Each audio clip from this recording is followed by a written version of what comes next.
on the use of force. It's a study of public knowledge, political influence, and perception of local law enforcement. So why is this important? It's important because in recent years there's been a lot of increase in the amount of force that police have used against the general public, pretty much over the last decade. So a lot of the research is asking now whether the use of force cases were warranted. There's also been a lot of public outrage over the amount of use of force that has happened, and a lot of the media coverage is about officer-involved shootings, which is the most heavily researched area of use of force. I wanted to look at this too, though, because most of the research does not center around politics and how those studies influence the amount of force that's used or perceptions of law enforcement because of politics. There are a handful of studies that do suggest that politics legitimize the use of force by police officers, meaning that our political leaders are trying to find reasons to say that, yes, the use of force from this officer was justified. This is a problem. Perception of local law enforcement in many communities has declined over this last decade, and there's no clear answer for how to fix this problem. Most of the research is focusing on how police communicate with their communities and the public, and there's a lack of focus on how political climates influence these communications. So these are the 5 main areas in which use of force research is conducted. A lot of it is in pre-employment screenings, citizen complaints, specifically public perceptions, race and ethnicity, and the factors that influence an officer's decision to use force. The gap comes when you look at political affiliation. This limited research is basically international research, and there's not much localized United States research. So with pre-employment screenings, they talk mostly about education and training, with a significant correlation of lower use of force complaints with agencies that have higher pre-employment screening standards. There's a focus on psychological screening for personality characteristics, and they also look at emotional dysfunction. When it comes to citizen complaints, it's typically studied in the context of arrests, but most of those complaints are never sustained against an officer. Public perception, there's just an underlying perception in the U.S. that all officers use too much force. And it's studied under the context of whether that force is justifiable. The greater the collective efficacy in a community is, the more likely citizens perceive that police are being fair. Race and ethnicity cases concern cases of stop and frisk. One of the most notable ones was the overhauling of the New York stop and frisk policy after a study found that African Americans were not only more likely to be stopped, but they were also more likely to have force used against them. When it comes to the decisions to use force, it's all about situational factors, the seriousness of the incident, location, the number of people who are involved, if there are bystanders watching what's happening. And there are studies that have shown that aggressive suspects are 29 times more likely to be shot than non-aggressive suspects. So like I said, when it comes to politics, there's very limited research that has been done. One of the only studies I found pertaining to politics addresses this need for legitimacy, which drives organizations to shape their justifications for force within legal structures. At the same time, they're working to interpret those structures in a way that serve their objectives. A lot of times this leads to potential loss of public trust reduced community cooperation, and increased scrutiny from oversight bodies.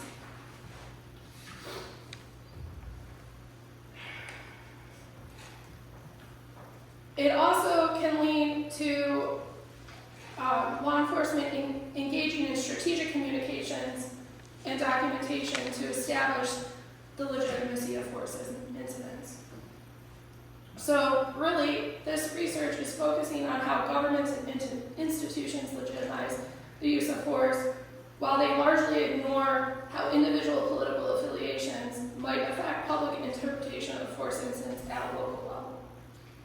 So I ran this study once before without taking into account political affiliation. This was my prior results. I had 96 participants in that study, and I really only looked at gender and location. This current research, though, I more than doubled my sample size. I had 218 participants. I explored this political affiliation and examined its influences on perception. So these are my research questions. There's a lot of them. But the ones to really pay attention to are question 1 and question 8. That's where I found my most significant results. So these are my hypotheses. I'm not going to go over these, they're self-explanatory. So this is my current research. I had a 2x2 factorial within and between subjects, non-repeated measures design with an internal analysis of political affiliation. Again, I had a sample of 218 people, males and females from a small Midwestern university, and then I had participants from rural Republican and Democratic parties. I used a perception of police scale and a knowledge test, and then I ran a 3-man ANOVA for all hypotheses, and then I did independent t-tests for significance and a correlation. The correlation is where I really ran and used the internal analysis for political affiliation. So this is what I expected to find. I expected rural communities to have more favorable perceptions of police. That is not what I found. I expected urban communities to have more knowledge. I didn't find that either. And I expected the Democratic sample to have more favorable opinions and perception of law enforcement. Whereas I also expected for Republicans to have a greater knowledge of policing. I didn't find any of this. So these were my results in my ANOVA. As you can see, there are absolutely no significant results for knowledge whatsoever. There were no two-way interactions between any of my variables when it looked at knowledge, but I did have one significant result when you looked at perception, and that was with political party. So at the 0.5 confidence level with a significance of less than 0.001, there is a significant difference between political parties when you look at perception.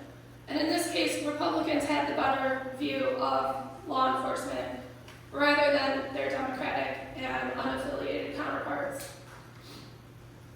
This is directly contradictory to what I thought I was going to find. I also ran a correlation and found significance between knowledge and perception. When you look at knowledge and perception, the more knowledge a person has, the better their perception.